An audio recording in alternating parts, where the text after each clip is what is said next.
and he speaks, but we can't understand everything, but he speaks all the time. To have eye contact is the most important thing I can have. And if I'm in the kitchen, he can come out there and give me a hug. My guest today is Hilde, and she is a mom from my community. She is a journalist, she's in communication, and she also has a story to tell about walking through autism turnarounds, recovery, and we're going to go back to where it all began. But before we do that, Hilde, please tell us a little bit about you before we talk about your darkest moments and where you were and where you're at today with your child. So a little bit of background on you and your family. Yes, hello, thank you, Ninka. I'm Hilde. I'm from Norway. We live in a small city south of the capital, Oslo. I have 3 sons.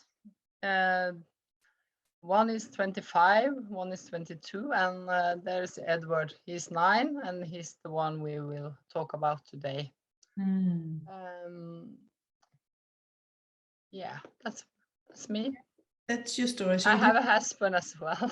Yes, you do. And when did you first notice that your youngest son was different? It was like every other child when he was born. So he was probably 1.5 years when something seems weird, but it started with Eric's, and he got antibiotics, and we thought he was different because he couldn't hear what we said. So he had ear pain. Yeah. Yeah. Yeah. So he had trouble with his ears for several months, and the kindergarten said we should check him, and I was no, there's nothing wrong with him, he can't hear us. So when we got the control over his troubles with his ears, we understood that something was not the way it should be.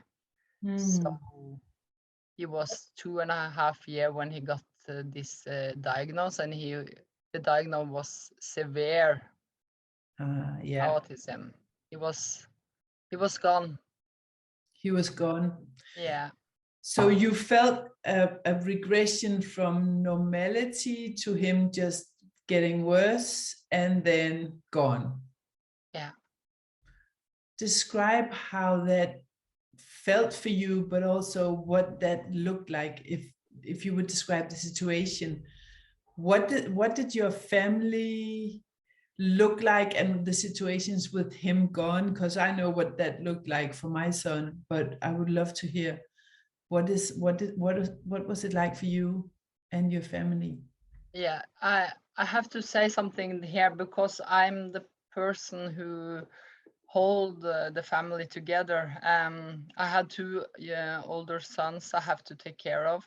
My husband was very I missed him then. He get depression, he didn't sleep, yes, I have to take care of him as well.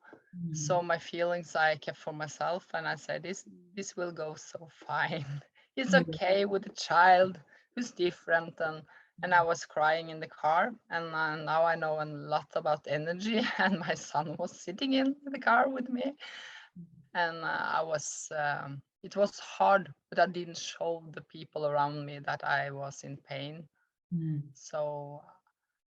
So there is my relationship with God, because I go to the bathroom and I was praying to God, but the praise was about I can take this. I don't know what to do. So I think my darkest moments are that I felt that I was a mistake, that I felt a lot of guilt because I thought it was my fault that everything was falling apart, because the relationship with my husband was bad, and I wanted to maybe leave him, but then how can I do that? Now I have so much responsibilities, and I started to work again. I brought him to the kindergarten, but I didn't know that my husband was sitting in the nights and Google. He was checking, what is this? What can we do? This is not normal. So he's the one who got us on track. Yeah. What type of behavior caused this pain in you and in your husband as well? What did your child do that was so painful? It's probably that he couldn't sleep. He was awake. He didn't want to fall asleep, and when he fall asleep, he woke up and then didn't want to sleep. So we could start the morning 2 o'clock in the night, and Wow. that's what yes. And my husband was working, and he was yeah. It would come to a point where he wanted to kill himself. Yeah. So he was the first one who was thinking about dying. So yes, he had meltdowns. He ran away. We find, you know, he The was, eloping. yeah, he was stimming. He was screaming, but he was also very lovely and hugging us. So we had got a lot of love, but I was so afraid that something will happen to him. Mhm. So And I think this is the part where it's something that all autism moms understand if they have a child who's eloping, reactive, this phase where the child's constantly in danger, and then you're robbed of your sleep, and you're also robbed of the future that you thought you were going to have with these children in peace and see them grow up and be independent, see them grow and develop. When that does not happen, there's emotional stress, there's physical stress, there's the nervous system is completely challenged by this stress, PTSD stress, trauma that we're going through. So to someone from the outside world, it might sound very unusual that we think about suicide, but there's a lot of suicidal thoughts in autism parents. I had them as well. I'm not sure if my husband, ex-husband did. We actually never talked about that. But he had it. Did it ever cross your mind to escape the situation that way?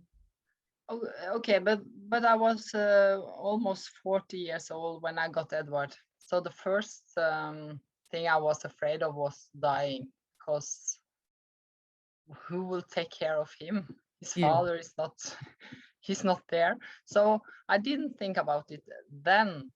This was in 2015. He's 9 years old now. So, but when I for half a year, no, in 2021 in April, I was thinking very much about it. Then my prayers for God was, please come and pick me up. I'm done, because yes, I was burnout. I was working all the time, and my life was like, it was no meaning there. It was too much for me. So yeah. So take us through what happened, Hilde, from 2015 to 21. Yeah. What increased your stress and exhaustion? Yeah. 5 years ago, we found my husband found some clues, and we got all these people talking to us. You have to read this book. It was a woman in my city who had recovered her son, and I was like, okay, is that possible? But I read the book and I didn't understand a thing about it, but I saw that she had done the same like you, Ninka. She started to read everything, and she found a clinic in Oslo. She needed someone to read the tests for her, but she didn't use them. She just used the doctors there for help her.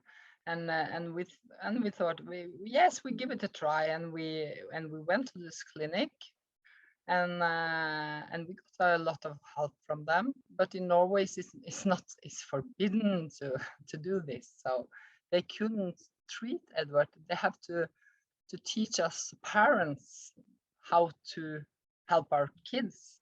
Yeah, that's a big responsibility. But I was leaning on that doctor. I think he had, I think he knew more than me, and so I gave him the responsibility.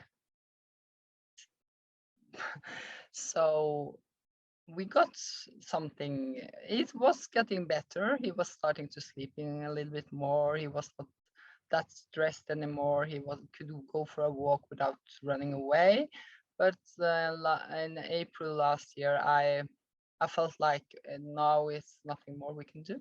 This was a plateau, and maybe some regression. I don't remember, but I thought, okay, I thought he was recovering. But what is this? This is good, but I was not happy. I was sad. I felt like a mistake. I felt we had done a lot. We had changed the food. We had everything was in line. But why didn't he change? Why didn't he speak? I was very stressed then at that time. He didn't speak.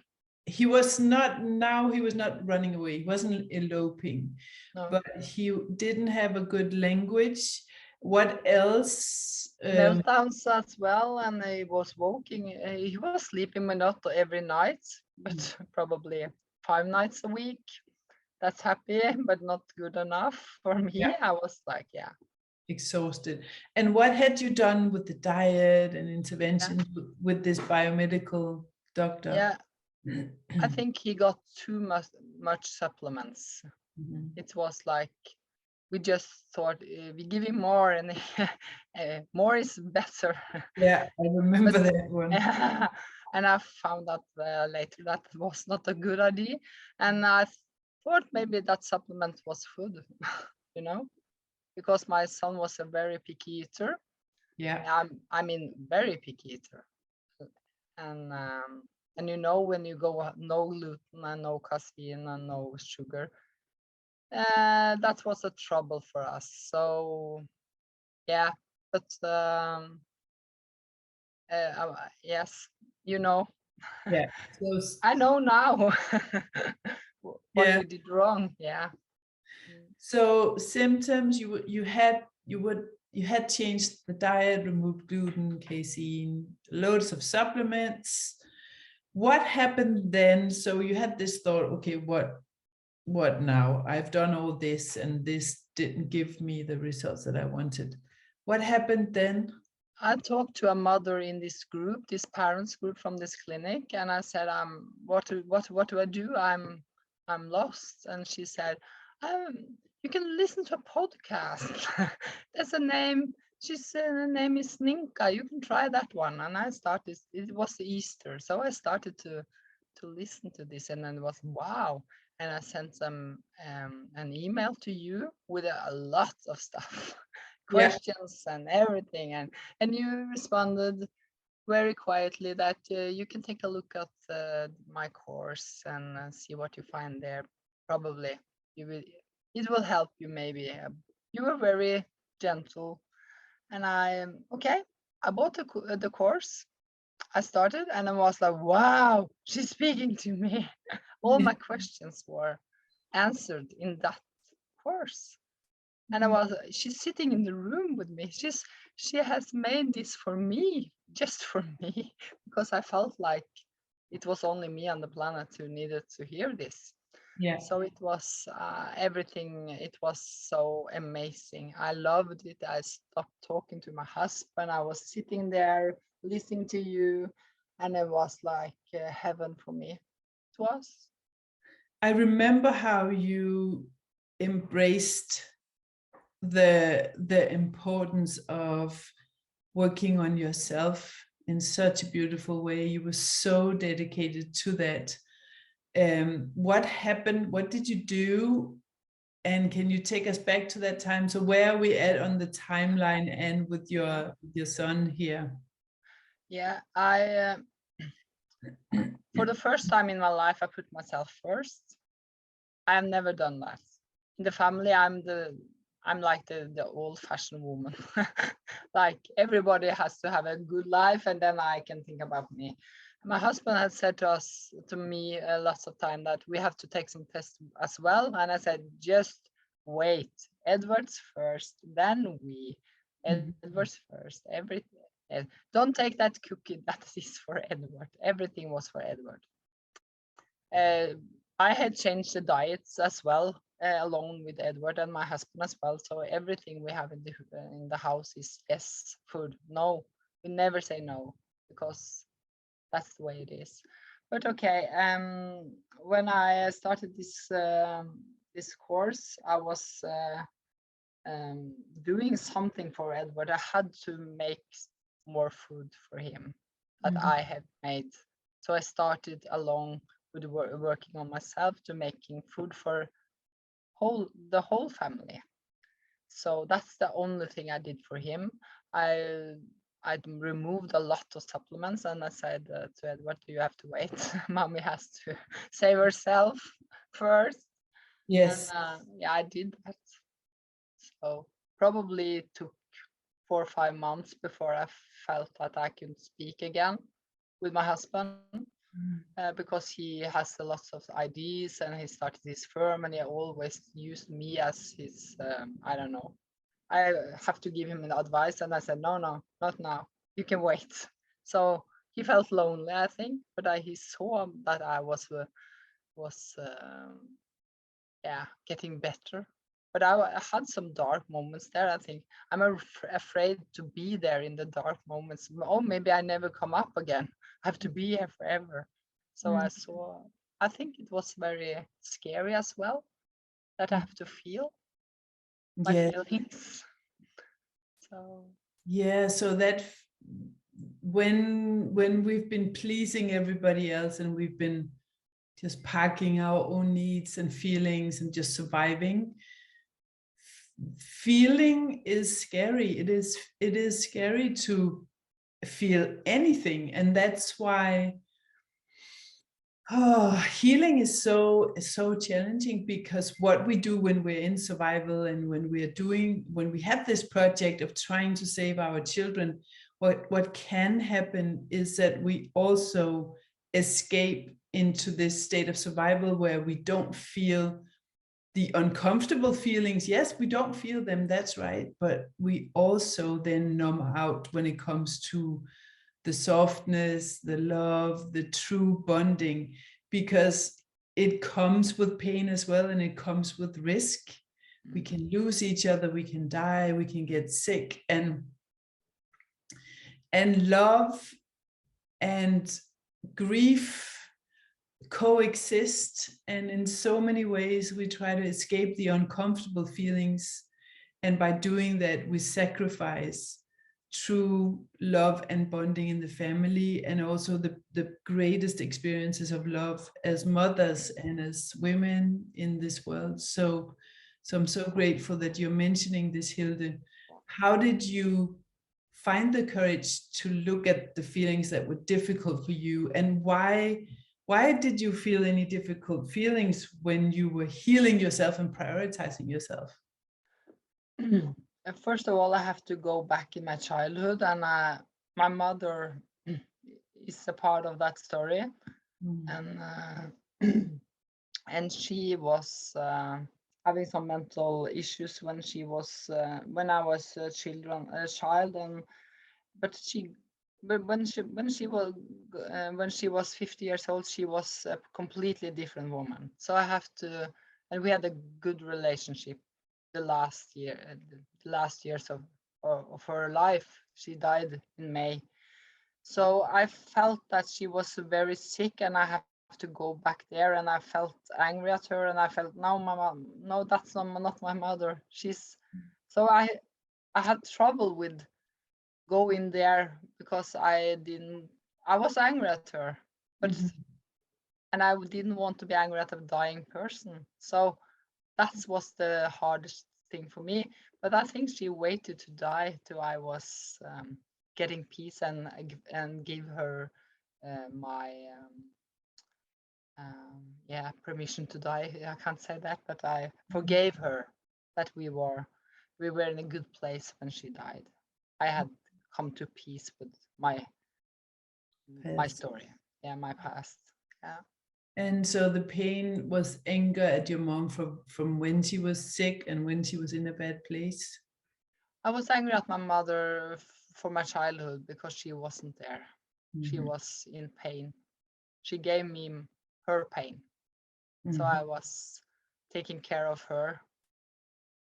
I thought I started taking care of her when I was 16, but I think it started from I was in her stomach, or maybe from the minute I was born, Yeah. because she had so much sadness in her, and I know why. That's okay. I understand why she was sad, but Mhm. I didn't understand that as a child, that that's not my sadness. But I took it. I took her sadness and tried to make her happy. So that's me. And how did that sadness that you took on and you brought into life, how did your autistic child wake you up to revisiting that and healing that finally? I think Edward is my teacher on this, because he gives so much love, and everything is energy, and he can feel my sadness, and I know that, and that's weird, but I know before I can feel the sadness, I can feel that he feels my sadness.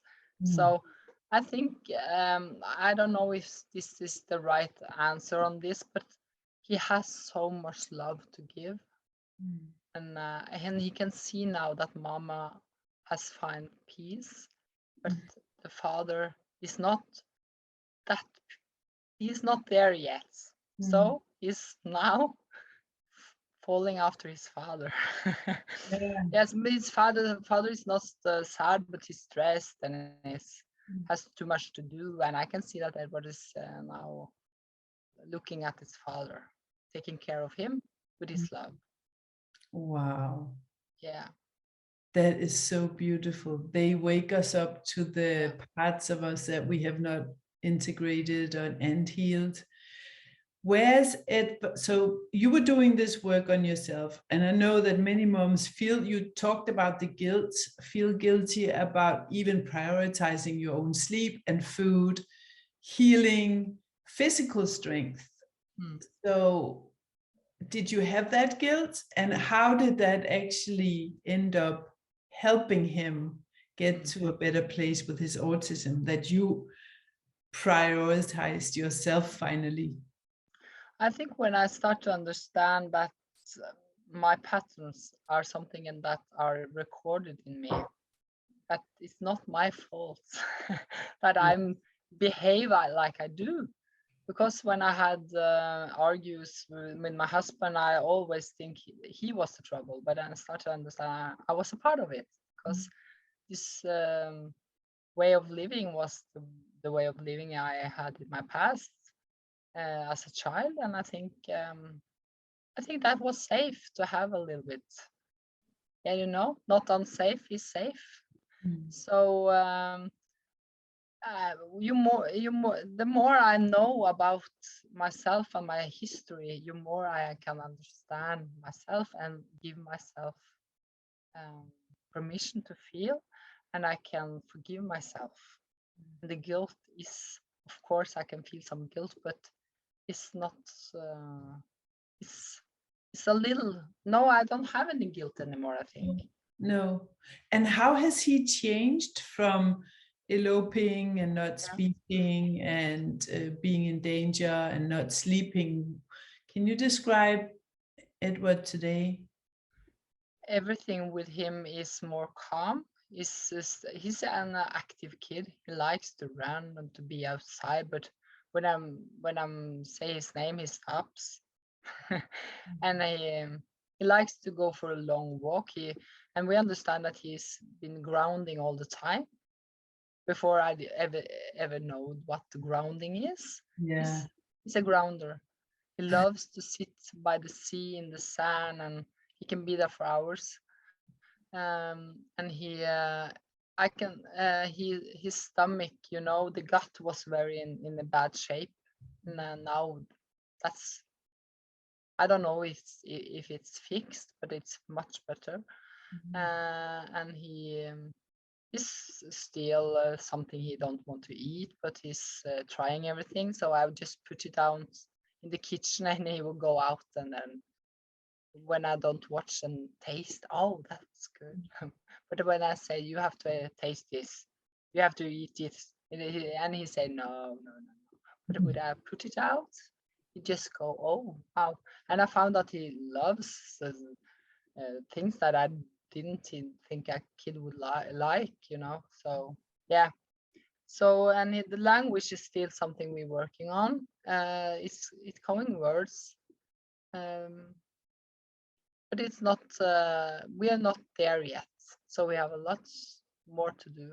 Yeah. Yeah. But he's So not running, no meltdowns. He sleeps all night. He goes to sleep. He knows when he's going to sleep. He's a very nice kid.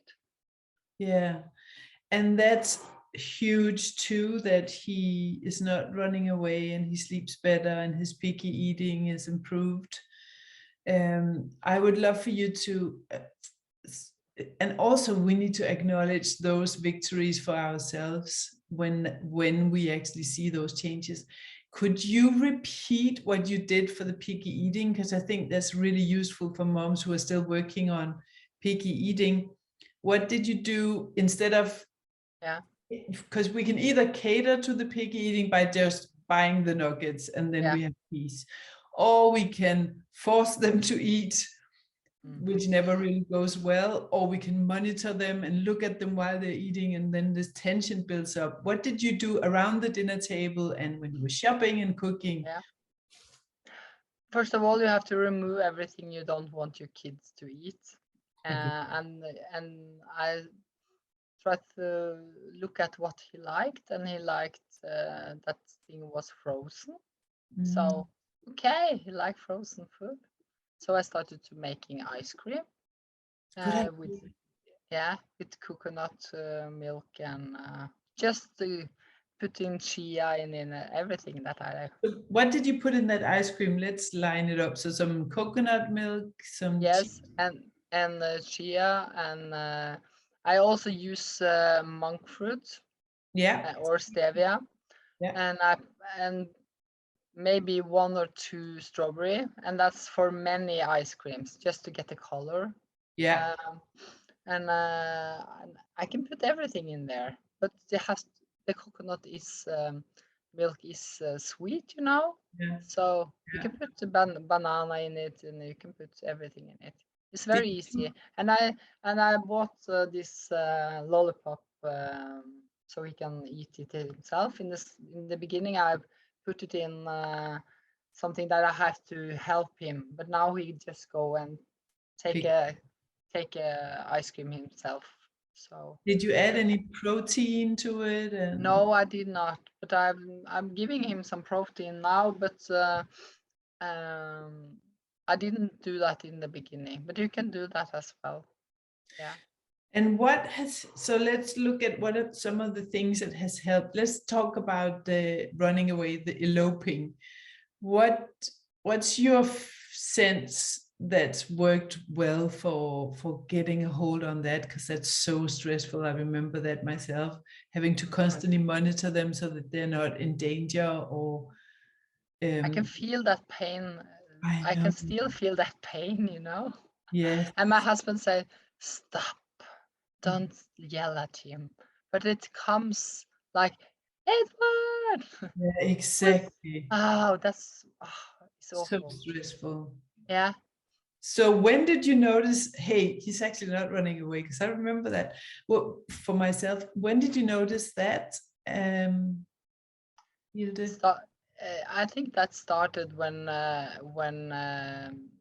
that's probably 3-4 years ago. Mhm. Um, but now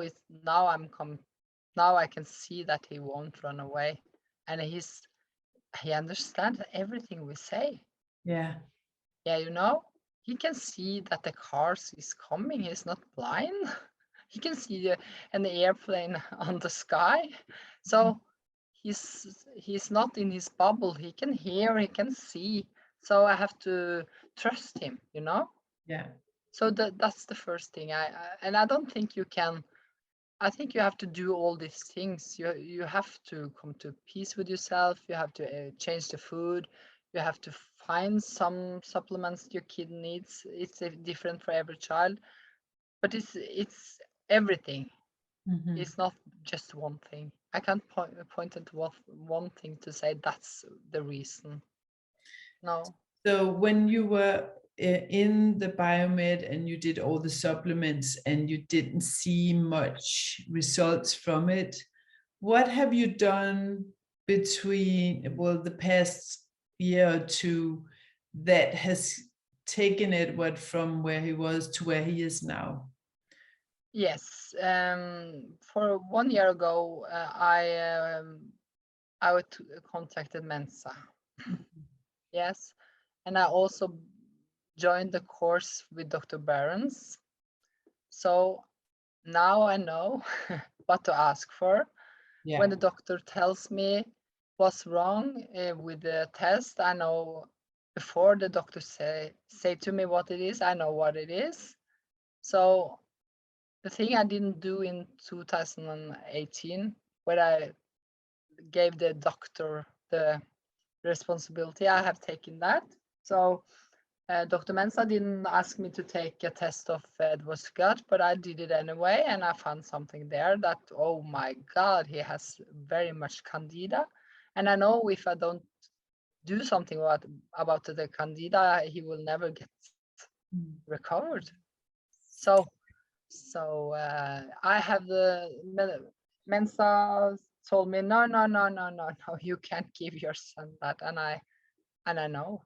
I stopped giving him that before Mensa said it. So I have to tell Mensa the truth about what I have done. So So what was it that you were giving your child I will before? giving him I don't know the name because I know the name folate Folate. folate. No, I gave him the worst one. The The one methylfolate. yes, I did, and it was a lot. And he said, no, you can't give him that. Mhm. And I've done that for several years. So I was afraid that I've done something wrong. And yes, of course, I've done something wrong, but it's nothing that we can't deal with. So And for those who just maybe listen to this for the first time, the children on the spectrum, according to what we believe in and what the doctors that we lean on, which is Dr. Berenti and Dr. Mensa, at the time of this recording, is that the issue with this is that all these children, almost all of them, deal with undermethylation, and they are folate intolerant, and methylfolate is the worst supplement to give a child that's got active regression or eloping or tantrums. And they already have low histamine and high histamine and low methyl. So it's hard to explain, but when you give those supplemented forms of folate, and there's also the folate and folic acid, you steal folate from inside of the cell, and it's just exacerbating most of the symptoms that they're dealing with in terms of behavior and learning, but also physical issues. And these are things that we deal with as moms as well. These are the things that can lead to cancer. They can also cause eating disorders in moms, and rigidity in moms, and perfectionism in moms. And so you might start to recognize, well, we actually have different expressions of the same problems in the families. So mom might be extremely perfectionist or extreme vegan, and there's no way we're going to stray away from that. And that in itself can actually exacerbate the problems with undermethylation. One member of the family might have OCD or ADHD, some symptoms. Another might have other personality or physical issues, seasonal allergies. And it's just really interesting to try and put all these pieces together for the complete healing puzzle for this particular family. Which is why I love talking to you, Hilde, because you're in the middle of the process of collecting the pieces for the puzzle. I think it's an important conversation to have, because collecting those pieces of the puzzle, it's not, hey, I'm going to sign up for a course and then I'm going to go through Berenzi's teaching inside the course, and I'm going to see Mensa, and then my puzzle is complete. No, this is actually something that is uniquely Hilde's puzzle piece, and the course will give her some pieces of the puzzle. Mensa will give her some pieces of the puzzle. She'll be finding pieces of the puzzle in her country, or by talking to another mom, or in the training that we're doing now, because you're becoming a coach as well, Hilde, learning from JP Sears. And so just be prepared for a treasure hunt for puzzle pieces, and it can take years. Listen, it took me 15 years. I'm still collecting pieces. So we got to move away from the protocols. We got to move away from thinking that this one practitioner will have all the pieces for my child's healing puzzle. And we also got to be patient so that we don't blame ourselves or don't feel guilty if it's not from all the symptoms to none of the symptoms within 3 months, or even a year, or even 2 years. Because our children also need to pick up on the development that they missed out on when they were in autism. Because when you're in autism, you don't develop the brain, the learning, the social skills. So our kids also have to pick up on that. And then all our grief, as Hilde is talking about, the grief from our childhood, the grief of having abandoned ourselves to please everybody else, the grief of pain in our relationships. So Hilde, for someone who is in the initial phases of collecting pieces of the puzzle, or someone who's stuck in biomedical interventions, not seeing results, what's your best tip or advice, piece of advice from your heart to their heart, when it comes to choosing the order of things, how to do this? How do we do this, Hilde, from your perspective? My experience is that I had to put myself first. I have to save myself first. So, and then I know it can be hard to find time, but you can find time. You have to find time, because I don't think you will ever recover your son or daughter if you don't do it alongside with your child. And people will ask, why not? And do I have time to focus on myself? And why is it, how can that even affect my child's symptoms that I'm doing that? Now, the first thing I did was to take the TV outside, out of the house. Then I had time, you know? Yeah. The phone could be another option too. But I think if you're going to get in touch with your feelings, your gut feeling, your intuition, your intuition, you have to stress down. You can't be angry. You have to feel your feelings. And I have always had this gut feeling, but I didn't listen to it. Yeah. Yes, I actually remember we were having conversations and we were on calls, and it was almost like you didn't have access to them. You were a completely different person back then, and it's not that long ago. And now you have such access to it. So that must have been through pain. What was the most uncomfortable part of that part of the healing journey for you? What were the most uncomfortable feelings that you had to face and deal with? I didn't have any contact with my body, you know. I couldn't feel feelings. I couldn't cry. I couldn't be angry, but I didn't use my voice. So the people around me didn't know I was angry. So I think the hardest part was it was a lovely group. You have a lovely group where you actually can cry, and I had to take I have to make a video of myself where I had to do that and cry and see myself crying, and that was very important for me. And I think also one of the lessons when you're lying down and you just have to feel your feelings. You have to feel. You don't give them names. Don't say it's because of that and that, but just feel the feeling. And then and I felt that very much in my stomach, and I was like a relief when I felt it and I was breathing through it. So I think I can probably do that every day. Yes, you have to feel. Where in my body is it some pain or yeah.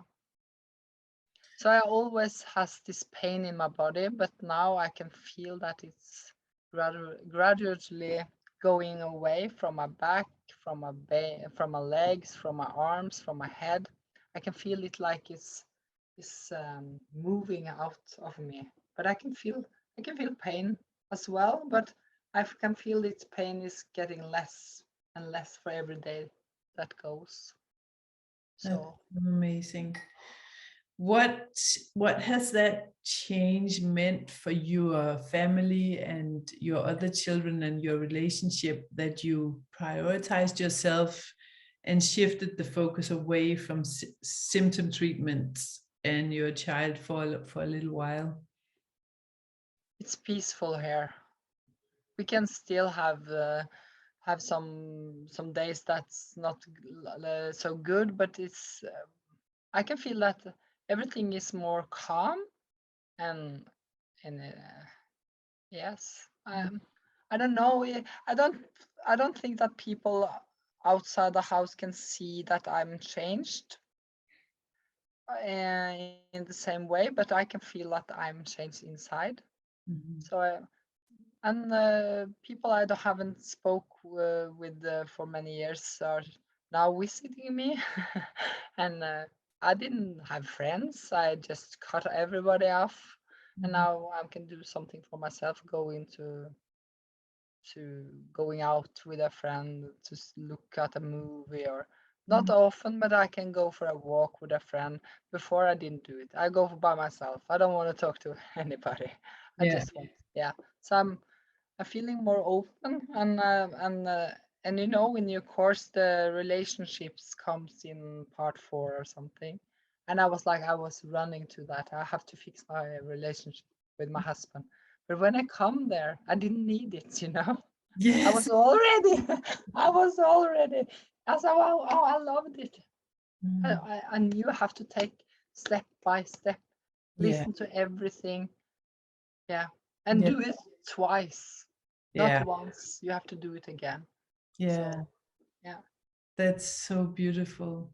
So we began this conversation by talking about Edward being gone, and it's so interesting because what you're describing is also that you were gone for a long time. You were gone from yourself. You were gone because you were numbing out. You weren't available to yourself, or you couldn't feel yourself. You were not in your body. So where's Edward and Hilde compared to that time now? First of all, I didn't see him. I didn't see him. He was, I don't know. I thought I saw him, but now we are very connected. He has always been lovely, as I said, but now he's not crying for my attention. We are there. I'm sitting in the sofa with him and do nothing. Just have we can just sit there and look at each other, and I don't know. It's very And hard to describe. We are very connected. So and I think he trusts me now. yeah. Yeah. And that feeling of when you have a child that feels like he's gone because he's not there, what does that You feel like now when you're with him? you're describing that you're more connected. Yeah. What does it feel like and look like when he's coming back slowly but surely, step by step? Compared to 2015 and today, then you can look in your child eyes and you can see that he loves you, and you can send back the message, I love you too. And we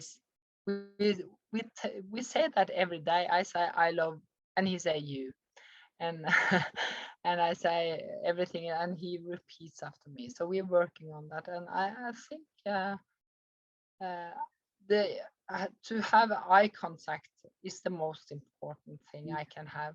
And if I'm in the kitchen, he can come out there and give me a hug. He can, yeah.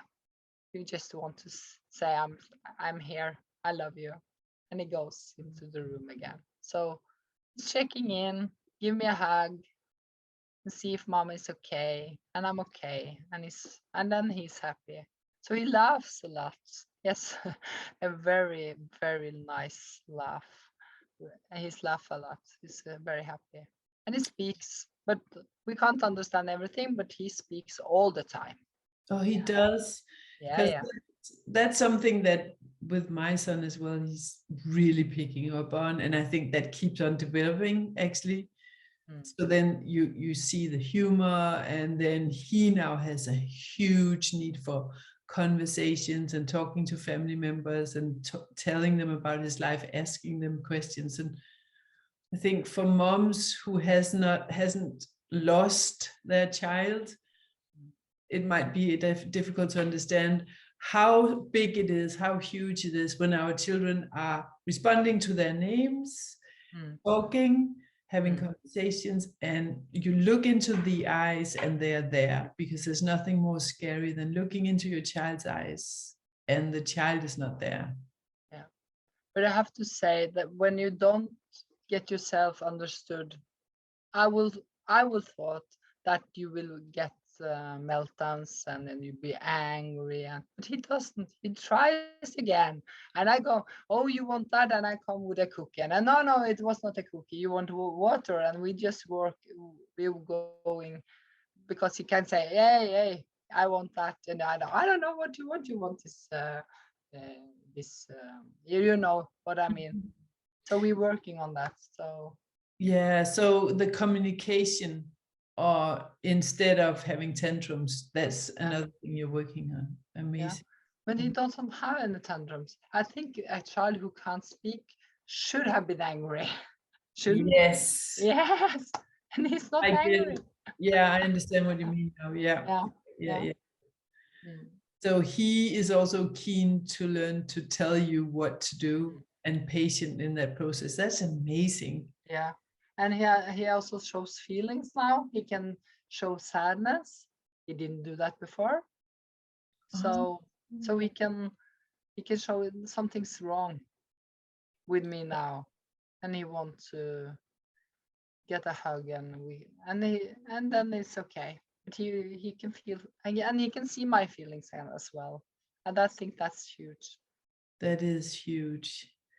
Wow, Hilde, thank you so much for bringing hope to moms. Do you feel that you've gotten everything off your chest, off your heart? Or do you have anything you want to say to these moms who are listening out there? Maybe they're in those dark moments still, feeling that there's no hope. Is there anything that you want to add on to open their eyes to other options, other ways of looking at autism? I think the first thing you have to do is you have to try, and you have to believe, and you also can lean on God, I think. Yeah, I agree. Yes, remember those. That's really, it's important that we honor God in this, because he sent you many clues and people and God will do that. Send people, articles, you'll get an idea. And that's why we talk about this as a talent. It's a second chance. And we are then tested when it comes to how do we steward this opportunity, this job that we've been given with this child. It's not that there's a mistake there and we need to fix the child, or that we've made a lot of mistakes as parents. This is on purpose. We are being given a job and we are being monitored and observed. How is she stewarding this in her life, and is she following the clues and the instructions? That's really, really important. I'm so glad you said that. Let's give credit where credit is due. So thank you so much. I just want to add on, when you meet a person, it's not they have a message for you. I'm very open now in the stores everywhere.